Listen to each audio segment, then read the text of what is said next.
La lutte pour la qualification pour Colomiers, le combat pour le maintien pour Albi. Deux ambitions bien différentes animaient l'USC et le SCA au stade Bendichou sous les yeux des nouveaux coachs Tarné, Vizorek, Boulogne, Guillard et Clément sur le bord de touche. Les 30 premières minutes vont manquer de tempo malgré des Albigeois bien rentrés dans le match avec ce 9-3 grâce au bot de Kirkpatrick et Ramos.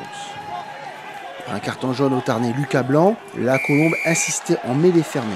Après deux dominations et une faute du 8 jaune et noir, l'arbitre M. Laurent Millotte accordait un essai de pénalité, transformé ensuite par Ramos pour des Marines qui repassaient alors devant au score 10-9. Il suivit bien cette touche du Sporting. Le fond d'alignement va la perdre et Colomiers faire mouche. Les gros préfèrent écarter et Morino va éviter un plaquage. Il poursuit et resserre intérieur son compère du centre Florian Nico qui file Adam et sous les poteaux en 2 temps 3 mouvements. Ces images nous montrent toute l'attitude décisive de Grégoire Moreno, passeur décisif, et les joueurs de Gouta et Filiâtre peuvent rejoindre les vestiaires avec un mini break d'avance et ce score de 17-9. Et dans le sillage des très bons Tavalea et Antreg, Albi est en place. Le demi de mêlée va justement taper ce petit par-dessus qui va être cafouillé puis prolongé à suivre par Nakiri. Le Fidjien va bien aplatir en coin, laisser transformer du comeback.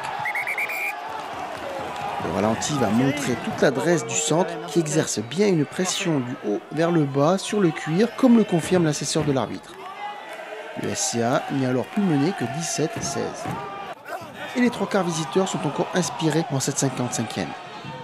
Kirkpatrick va aller redoubler avec Nakiri. Alors que le ballon échoue à l'arrière Peluchon, ce dernier tape rasant à suivre. Son offrande va trouver la course de Benoît Sicard qui prend le temps de bien contrôler sa balle pour marquer le deuxième essai albigeois bien que non transformé. Clément et les supporters des Abeilles sont aux anges car un peu avant l'heure de jeu, Albi mène 21-17. Alors que l'on revoit toute la fluidité du jeu de passe du Sporting qui croit dur comme fer en une victoire qui serait précieuse pour le maintien, la réaction de l'USC va être tonitruante.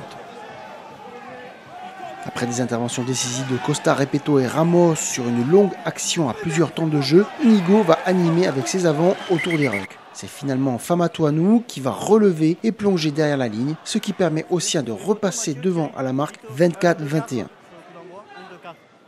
Et Colomiers va continuer de monopoliser les munitions et imposer son rythme et son jeu sur cette fin de match. Inigo et les 3e lignes Beko et Puech peuvent travailler l'axe du terrain et le flanqueur casse la défense et s'en va sous les barres pour inscrire le 4e essai de la Colombe pour ce 31-21 au panneau d'affichage. Toujours plus fort en mêlée et dans le réalisme balles en main, les Colombiens vont aller chercher le bonus offensif. Les arrières sont sollicités et Morino évite un plaqueur, feinte la passe et sert Coy entrer à l'arrière à la place de Ramos blessé.